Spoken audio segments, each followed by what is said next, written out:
ഓം നമോ ഭഗവതേ വാസുദേവായ. ശേഷേണ ഭൂരിഫണവാരിതവാരിണാഥ സ്വൈരം പ്രദർശിതപഥോ മണിദീപിതേന ത്വാം ധാരയൻ സഖലു ധന്യതമഃ പ്രതസ്ഥേ സോയം ത്വമീശ മമ നാശയ രോഗവേഗാൻ. പദാനുപദം. അധ അനന്തരം.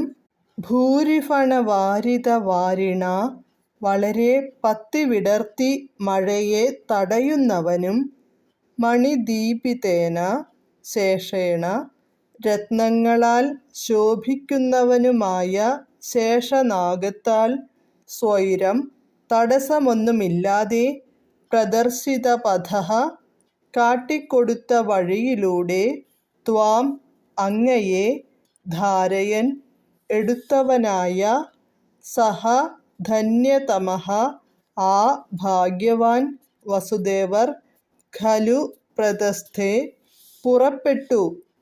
ഈശ അല്ലയോ ഭഗവാനെ, സഹ അയം ത്വം ഈ തിരുവടി മമ എൻ്റെ രോഗവേഗാൻ രോഗശക്തിയെ നാശയ നശിപ്പിച്ചാലും. വിവർത്തനം. അനന്തരം വളരെ ഫണങ്ങൾ വിടർത്തി മഴയെ തടയുന്നവനും ശിരോരത്നങ്ങളാൽ ശോഭിക്കുന്നവനുമായ ആദിശേഷൻ എന്ന സർപ്പത്താൽ തടസ്സമൊന്നുമില്ലാതെ അങ്ങയെയും എടുത്തു ഭാഗ്യവാനായ വസുദേവർ പോയി.